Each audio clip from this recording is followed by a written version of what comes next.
Matapos ang pakipag-usap kay Chinese President Xi Jinping, aminado si Pangulong Bongbong Marcos na kailangan ng patuloy na komunikasyon ng Pilipinas sa China para resolbahin ang mga issue sa West Philippine Sea. Inaabangan din ang pagbabalik ng Pangulo sa Hawaii kung saan na-exile ang kanilang pamilya matapos ang 1986 People Power Revolution. At mula sa San Francisco, California, nakatutok live si Mariz Umali. Mariz. Ivan, mag-alas 2 na madaling araw ngayon dito sa San Francisco sa California. Naging matagumpay nga ang pagdalo ni Pangulong Bongbong Marcos sa 30th Asia-Pacific Economic Cooperation o APEC Leaders Meeting.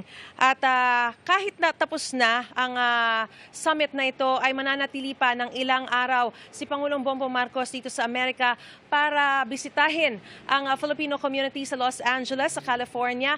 At bago tumulak ng Pilipinas ay muli niyang babalikan ang Hawaii, ang lugar kung saan tumakbo ang kanyang pamilya matapos patalsikin ang kanyang ama, bunsod ng 1986 EDSA People Power Revolution. Ang halos 6 na taong pagkaka-exile ng pamilya Marcos sa Hawaii matapos ang 1986 People Power Revolution ang isa sa mga pinagdaanan ng pamilya Marcos. My father never made it back. He died in Hawaii. So that yes, that was a very trying time. Those were dark days for the family, and I dare say even for the country. Matapos ang mahigit 3 dekada, babalik ng Hawaii si Bongbong Marcos pero ngayon bilang Pangulo na. Kukumustahin niya ang Filipino community roon at pauunlakan ang imbitasyon ng Indo-Pacific Command. Wala raw siyang ibang gustong patunayan sa kanyang pagbisita roon. Now, of course, Honolulu and Hawaii in general have a different dimension also because that was the time that we were in exile. I really want to go and see my old friends. These were the people who fed us. They brought us clothes. Kung hindi sa kanila, I don't know what would have happened to us. Wala naman daw siyang nararamdamang galit o sama ng loob sa mga nagpatalsik sa kanyang ama at sa kanyang pamilya. I don't need to forgive them. I never blame them for it. That's the thing. That's how things happen. If they truly believe what they were, indeed, I think siguro by now I hope by now you have realized hindi ako ng member personal. They don't need my forgiveness. If they want it, I'll give it to them.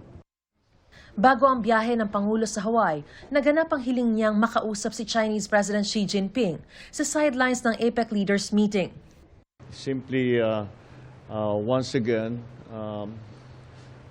voiced to him my concern of some of the incidents that were happening between Chinese vessels and Philippine vessels, culminating in an actual collision.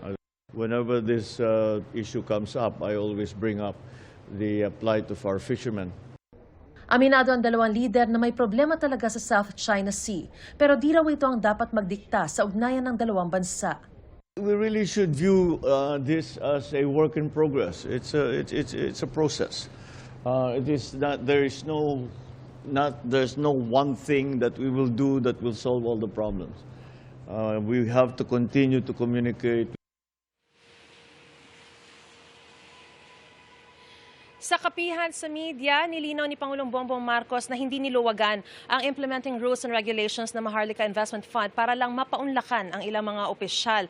Nagkaroon din ng pagkakataon na pulong sa pamamagitan ng bilateral meeting si Pangulong Bongbong Marcos at Peruvian President Dina Boluarte na inimbitahan siya para sa isang state visit sa Peru. At nagkaroon din ng pagkakataon si Pangulong Bongbong Marcos na makapulong ang mga TikTok officials para naman sa potensyal ng online selling. At yan ang pinakasariwang balita mula pa rin dito sa San Francisco sa California para sa GMA Integrated News. Mariz Umali, nakatutok, 24 oras. Ingat, maraming salamat, Mariz Umali. Mga kapuso, patuloy na tumutok sa mga balita. Mag-subscribe sa GMA Integrated News sa YouTube. Sa mga kapuso abroad, samahan nyo kami sa GMA Pinoy TV at sa www.gmanews.tv.